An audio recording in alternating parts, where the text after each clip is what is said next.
Mga kagabay, magandang hapon, magandang gabi, magandang umaga, magandang tanghali. Magandang umaga, magandang tanghali. Saan man tayo naroroon, ano man ang ating mga ginagawa, una at higit sa lahat, ating ialay ang ating mga sarili sa ating Panginoon. Sa loob lamang ng ilang mga sandali, ating damhin ang presensya ng Diyos. Sumasa atin ang pagpapala, ang biyaya, ang pag-ibig, at ang kapayapaan ng Ama, ng Anak, at ng Espiritu Santo, na bubuhay at naghahari, iisang Diyos, magpas sa walang hanggan. Mga kagabay, lahat tayo makasalanan. Lahat tayo nagkakasala at nagkakasala, lahat ng tao. Ika nga maliban kay Jesus, bilang isang Diyos at naging isang tunay na tao, dahil siya ay isang Diyos, hindi siya nagkakasala at hindi siya magkakasala. At ganun din si Mama Mary, si Virgin Maria, dahil na siya ang napiling ina ng Diyos, hindi siya nagkaroon ng anumang bahid-dungis ng pagkakasala. Mula nang siya ay nabuo sa sinapupunan ng kanyang ina na si Santa Ana at hanggang sa siya ay sumasalangit din katulad ng kanyang anak. Ngunit tayo, lahat ng tao, makasalanan. Kaya ito ay naganap din kay Jesus bilang isang tao.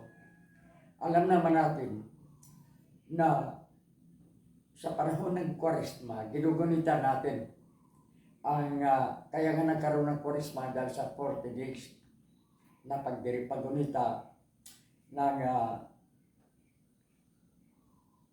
pasyon at kamatayan ng ating Panginoon alang-alang sa ating kaligtasan. At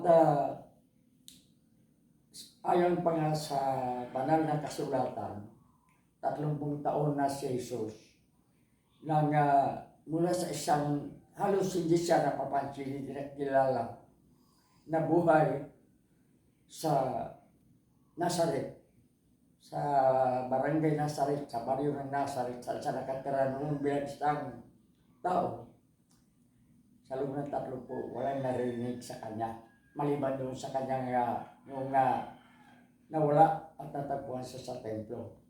Nang siya ay lumabas upang mangaral, upang tumarin ang kanyang misyon ng ating kaligtasan, 40 days and 40 nights, 40 araw at 40 gabi na siya ay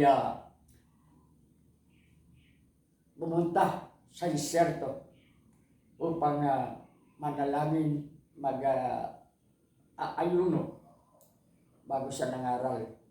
Matapos na siya ay nabinyagan ng kanyang pinsan si San Juan Bautista, ang unang nagpahayag sa paglabas ng Panginoon. Kaya 40 days and 40 nights, uhaw na uhaw, pagod, matamlay at gutom na gutom si Jesus galing sa disyerto. At alam ni Satanas na Diyos si Jesus, ngunit alam naman si Satanas, nagbabaka sakali. So tinukso niya ang Panginoon. Satan tempted Jesus. Ano ang nagiging panunukso ni Satanas kay Jesus? Ang una, dahil sa alam niyang gutom na si Jesus, ang sabi ni Satanas, kung tunay kang Diyos, kung totoo kang Diyos, itong mabatong ito, gawin mong tinapay at kanin mo. Alam ni Satanas na gutom si Jesus. At si Jesus bilang isang Diyos, kaya niya. Maraming milagro na nasusulat na ginawa ni Jesus. E yung paggawa lamang ng bato na magiging isang tinapay, kaya ni Jesus. Tayong tao, kung tayo pa yun, lalo na kung tayo ay nasa larangan ng politika o kaya tayo ay bubuto. Paparandahan lamang tayo ng 1,000, 2,000, lahat ng anggawa ng pagkain, mga gamot o anuman. O kung nasa politika tayo, nanukunan tayo sa gobyerno, papainan tayo ng tinatawag na pork barrel, matutukso na tayo. Ganun ang paniwala ni Satanas kay Jesus. Na dahil Diyos Jesus, magiging mayabang ito. Ipapakita ng Diyos siya, makapangyarihan siya. Kaya gawin ni Jesus ang kanyang tukso. Maliban siya tao at Diyos pa rin si Jesus, ang sagot ni Jesus, hindi nabubuhay sa pagkain ang tao lamang. Hindi lamang sa pagkain nabubuhay ang tao, kung hindi magiging sa salita ng Diyos. Ika nga ng mga kabarkada natin, kailangan may tinapay na isawsa sa kape upang mas maganda ang ating pakiramdam habang nagkakape tayo. Kaya ang salita ng Diyos, hindi lamang sa pagkain nabubuhay ang tao, kung hindi magiging sa salita ng Diyos. Sa madaling salita, tayong tao nabubuhay. Hindi upang kumagin. Kakain tayo upang mabuhay. Hindi nabubuhay upang kakain. Yan ang dapat ang tama dito. Ngunit, dalawa ang ating buhay. Ang ating physical na buhay, saan kailangan natin ang damit, pagkain, ehersisyo. Yan ang ating physical na buhay. Dalawa. Ngunit, mayroon tayong kaluluwang walang kamatayan. Sa kamatayan ng tao, ang tanging na mamatay ay ang kanyang physical na buhay. Ay ang kanyang physical na pagkatao. At ang salita ng Diyos, yun ang para sa ating spiritual na buhay, para sa ating buhay na walang hanggan. At ang pangalawang sinabi ni Satanas, ang kanyang pangalawang tukso, ang sabi niya, kung tunay kang Diyos, tumalon ka mula sa bundok na ito upang saluhin ka ng iyong mga anghel. Ganon din ang tukso ng Satanas sa atin. Anak ka ng mayor. Batuin mo yung bahay na yan, hindi ka hulihin. Nandyan ang mga bata ni mayor.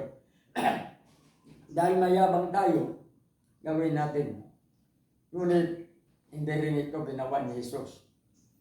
Hindi siya natukso. At pinakita ni Jesus, ni Satanas, ang buong mundo, magkarian sa mundo, mayaman sa mundo, at sinabi kay Jesus, inan mo ito, kayamanan, kapangyarihan. Ibibigay ko sa ito kung luluhod ka sa akin. At dito napundi na si Jesus at sinabi, lumayo ka na nga, Satanas. Tanging ang Diyos lamang ang dapat paglingkuran, ang dapat naluhuran.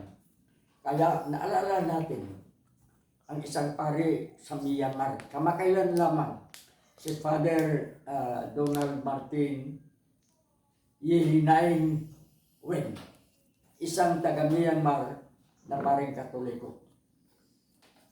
Ayon sa dalawang testigo, dalawang babae, dalawang preacher at church worker na nakasaksi, marahil kakatapos lamang ng misa ng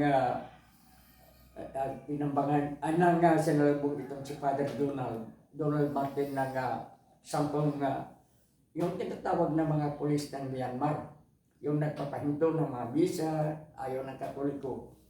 At ang sabi ni Father Donald Martin, sa Diyos lamang ako luluhod. At pinatay ng 10 katao si Donald Martin sa pamamagitan ng tsatsa.